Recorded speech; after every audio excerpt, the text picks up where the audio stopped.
Konečne dočkal a dostalo sa mi pochvaly aj s Viktorom Orbánom od ruského prezidenta.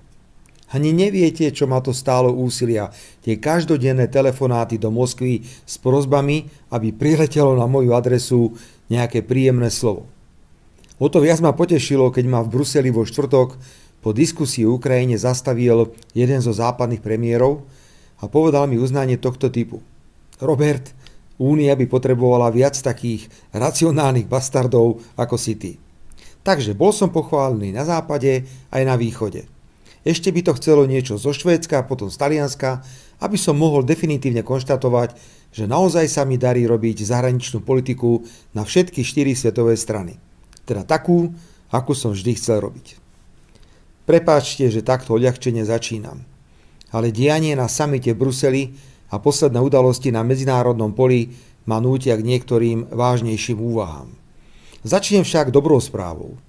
Na štvrtňajšej bruselskej samitovej večeri sa premiérom a prezidentom servírovalo slovenské víno Pálava ročník 2014. Nemôžem povedať výrobcu, lebo sa Remišová a spol na mňa zase vrhnú ako na vraha a budú žiadať moju demisiu, lebo som porušil zákon o konflikte záujmov.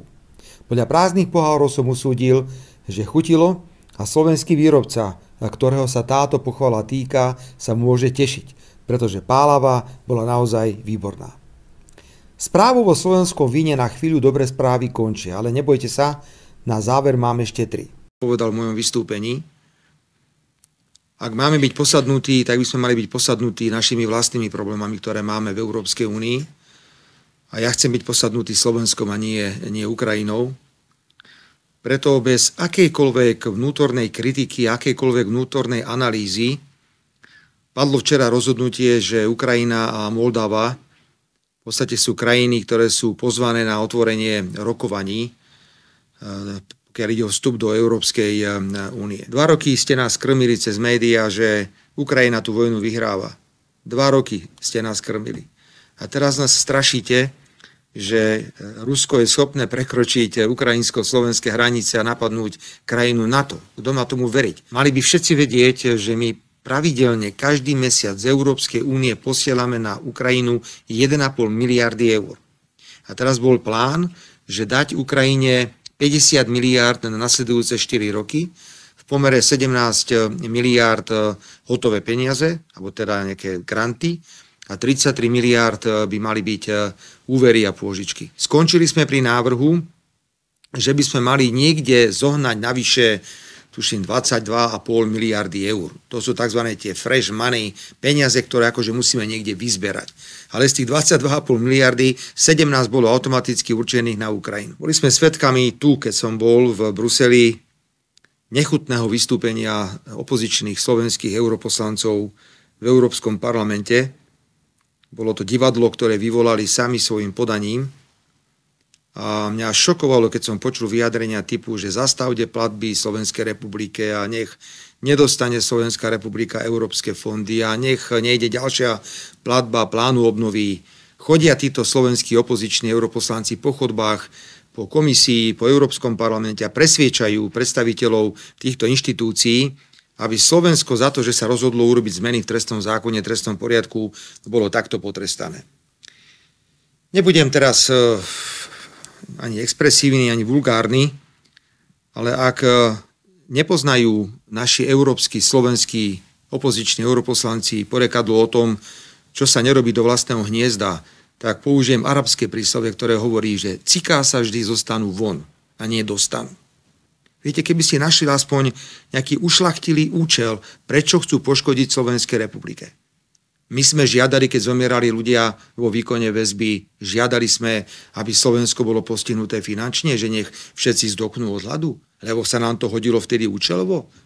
My sme kľudne, keď zomrel Krivočenko advokát, lebo sa zadusil, lebo ho nechali zomrieť vo výkone väzby, mohli robiť kopu kriku, robiť demonštrácie a chodiť po Európskom parlamente. Keby si aspoň našli nejaký ušľachtilý cieľ, že sa niečo vážne stalo. Ale ich účelom, prečo chcú finančne poškodiť Slovensku, jeden podvodník, zločinec, ktorý je šéfom úradu špeciálnej prokuratúry. Viem, že toto nie každému sedí, ale ja si Viktora Orbána vážim. Viete, Viktor Orbán je pán politik. Prežil si všetko musíme uznať aj to, že ako mladý človek založil nejaké hnutie ešte v čase, keď bol socializmus a bojoval proti existujúcemu režimu. Je to suverénny maďarský politík a ja nepôjdem takouto cestou takého bulvarizovania toho, čo sa udialo. On naozaj od samého začiatku hovoril, že má problém s tými peniazmi z racionálneho dôvodu a hovorí, že má trošku iný názor na to, že či niekto je alebo nie je pripravený. Ja som argumentoval tým, že samozrejme, že nie je Ukrajina pripravená. Ja som včera tam zase povedal strašné veci, niektoré na Ukrajinu, čo je zakázané hovoriť vo verejnom priestranstve. Ale povedal som, dobre, je to politické gesto, tak ho urobme. Budeme mať 1000 príležitostí tej Ukrajine povedať, že prepáčte, ale neplníte kritériá a takto to zastavujeme. Viktor Orbán vystupoval absolútne rozvážne, chránil si svoje vlastné záujmy a našlo sa riešenie. Veď je riešenie. Dostala pozvánku Ukrajina, dostala. Teda to politické gesto bolo urobené. Dnes stojíme pred rozhodnutím, pokiaľ ide o revíziu rozpočtu, takže ja by som si nikdy nedovolil, lebo je to jeden vážený politík v rámci Európskej únie.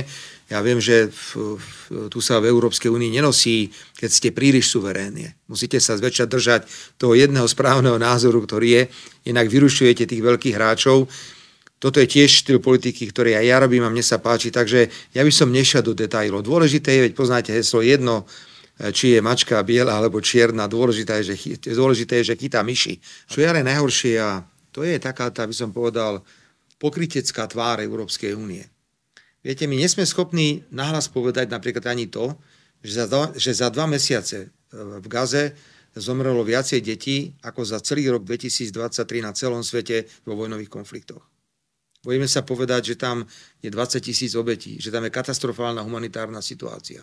Áno, súčasne hovorme, a musíme to hovoriť, Izrael má právo veľmi tvrdo reagovať a aj eliminovať teroristické štruktúry Hamasu. O tom nikto nepochybuje. Pán redaktor, pamätáte si, keď som vycestoval do Iránu? Ako predseda vlády som musel vycestovať do Iránu, lebo taká pekná partička našich chlapcov si zohnala niekde tie padáky a s padákmi lietali nad všelijakými zariadeniami v Iráne, ktoré teda naozaj nemali byť monitorované zo vzduchu. Nehovoriac o tom, aké mali vybavenie. Ja neviem, kto to bol, čo to bol, potom sme to zisťovali, neviem to teraz komentovať, už vieme, kto to bol a čo to bol. Tí ľudia tam boli zadržaní a tým ľuďom naozaj mohlo hroziť čokoľvek.